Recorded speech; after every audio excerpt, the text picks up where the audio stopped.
प्रत्येकाच्या आयुष्यात येतात. शिवाजीराजांच्या आयुष्यात कमी संकट आहेत का? जिजाऊंच्या आयुष्यात कमी संकट आहेत का? अहो, जिजाऊंच्या कानावरती बातमी येऊन धडकली.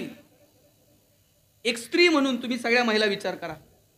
जिजाऊंच्या कानावर बातमी आली, लखोजी जाधव त्यांचे वडील आणि जिजाऊंचे 3 भाऊ म्हणजे लखोजी जाधवांची 3 मुलं मुजरा करायला भेटायला म्हणून सुलतानाकडे वरती गडावरती गेले. मुजरे झडले. सुलतानानं मुजरा स्वीकारला नाही. सभागृह सोडून तो आत निघून गेला आणि लपलेले मारेकरी बाहेर आले. नकळत सपासप वार झाले. लखोजी जाधव आणि त्यांची 3 मुलं अशी दरबारात रक्ताच्या थारोळ्यात मरून पडली. ही बातमी जेव्हा जिजाऊंच्या कानावर गेली असेल, आपली आई आणि आपल्या 3 भाऊजया एकाच दिवशी त्यांच्या कपाळावरचं कुंकू पुसलं गेलं. काय जिजाऊंच्या मनाची अवस्था झाली असेल एक स्त्री म्हणून तुम्ही विचार करा. अशा परिस्थितीत एखादी आई म्हटली असती, या सुलतानांच्या नादी लागायला नको, यांच्याबरोबर जुळून घेऊ, थोडीशी जहागिरी वाढून घेऊ आणि आयुष्य शांततेत जगू.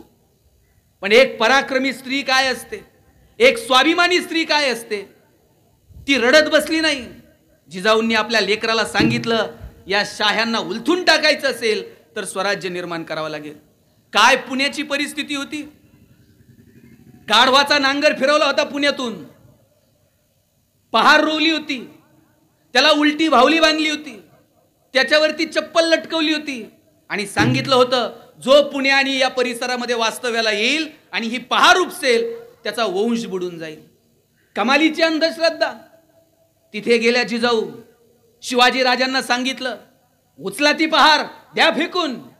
एवढ्याशा शिवाजी राजांनी ती पहार उपसली, फेकून दिली आणि जिजाऊंनी शिवाजी राजांना सांगितलं, इथं गाढवाचा नांगर फिरलाय ना, याच पुण्यातून तुम्ही सोन्याचा नांगर फिरवा. शिवबानं सोन्याचा नांगर फिरवला, लाल महाल बांधला, आपोआप पुण्यनगरी वसायला लागली आणि पुणे शहर वसवलं गेलं. पहिल्यांदा स्वतःला गाडून घ्यावं लागतं, पहिल्यांदा नेता म्हणून स्वतः पुढाकार घ्यावा लागतो.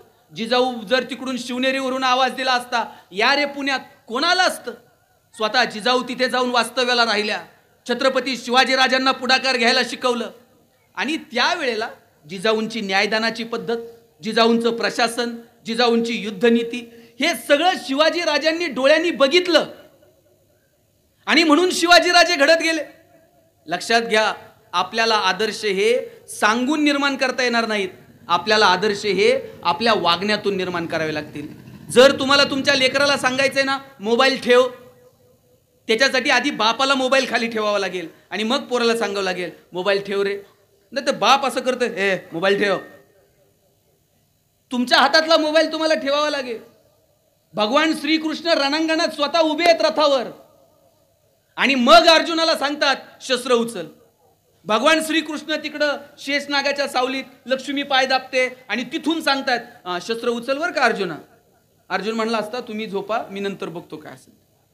स्वतः रणांगणात उभा आहे कृष्ण आणि म्हणून ते धाडस कृष्णाच्या ठाई आहे. अर्जुना उचल शस्त्र, मी आहे सोबत. अफजल खानाला भेटायला निघाले शिवाजीराजे, अस्वस्थ आहेत आणि अस्वस्थ असणाऱ्या शिवाजीराजांना जिजाऊ साहेब सांगतात, भेडा, काय होईल ते बघू.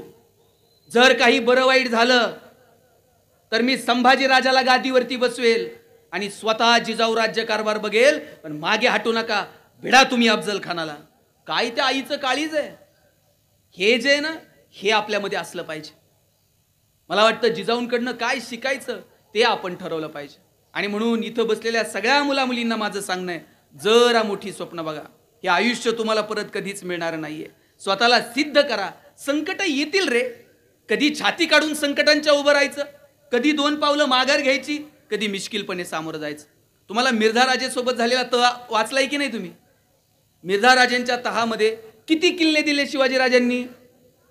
किती? कोणाला माहित आहे का? 23 किल्ले दिले.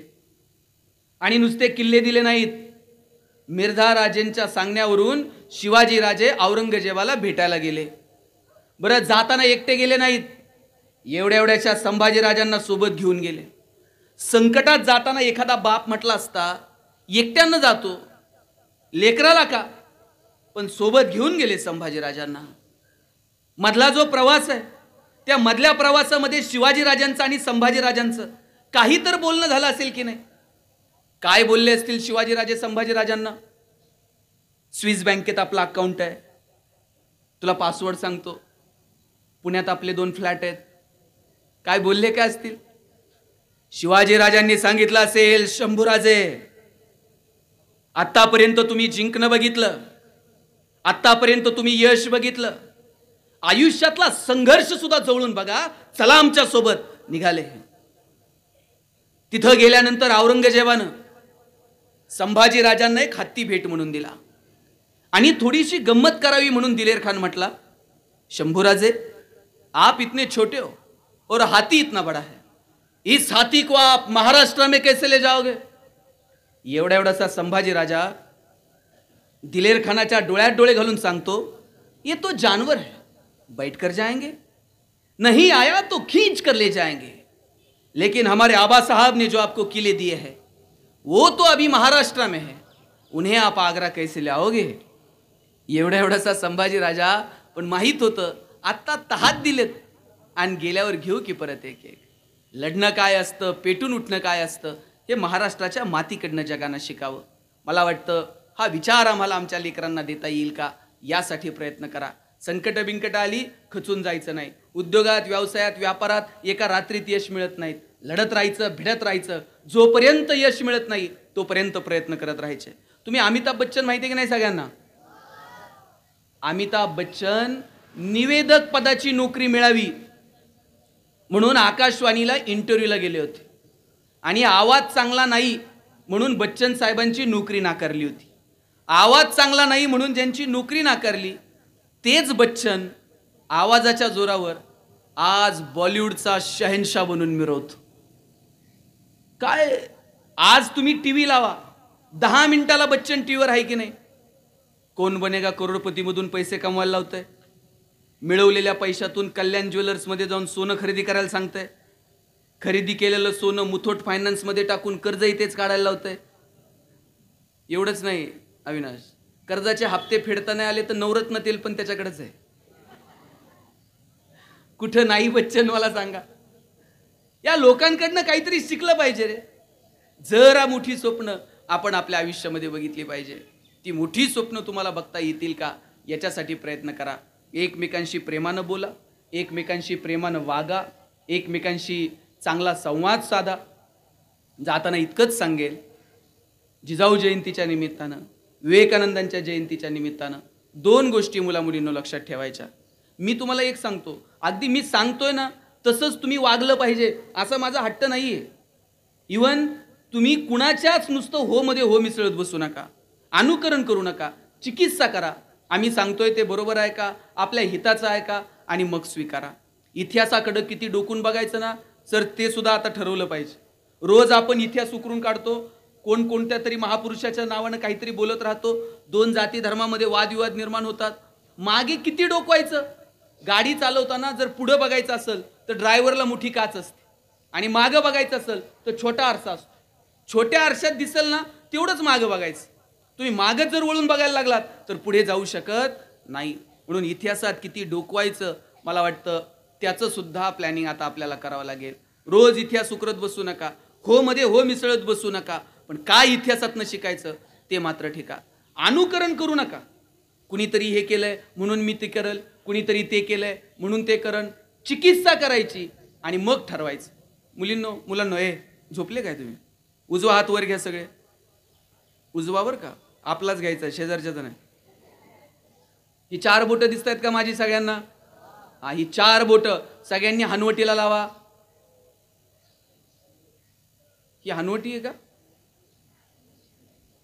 तुमच्याकडे अकोलनेरमध्ये हनवटीला कपाळ म्हणतात का?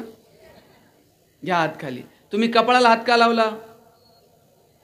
हा, तुम्ही लावला म्हणून आम्ही लावला. आणि माझं आधीचं काय होतं? अनुकरण करायचं, चिकित्सा करायची. हे आपल्या हिताचं आहे का? कुणीतरी डीएडला गेले, आम्ही चाललो डीएडला. कुणीतरी मेडिकलला गेले. तुम्ही बघा, एक काळ होता साहेब डीएडचा. आता शेवटचे 2 मिनिट. एक काळ डीएडचा होता. डीएडला नंबर लागला, त्याचं करिअर झालं म्हणून समजायचं. आणि त्याच्यात त्याला जर का बायको डीएड झालेली भेटली आणि 2 जण जिल्हा परिषदला लागले, काय मग रुबाब होता.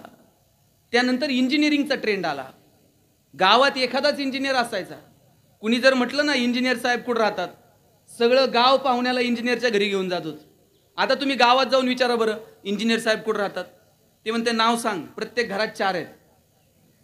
आता मेडिकलचा ट्रेंड आहे. प्रत्येक आईबापाला वाटतंय पोरगं मेडिकलला गेलं पाहिजे. नाही भारतात नंबर लागला तर ते म्हणते रशियाला जा, तिकडून का होईना मेडिकलला जाऊन. आम्ही पोरांवरती स्वप्न लादायला लागलो. स्वप्न लादू नका, पोरांना मार्ग दाखवा.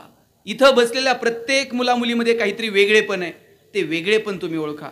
हे पोरांनो मला सांगा, सचिन तेंडुलकर सारखा षटकार ऐश्वर्या रायला मारता येईल का?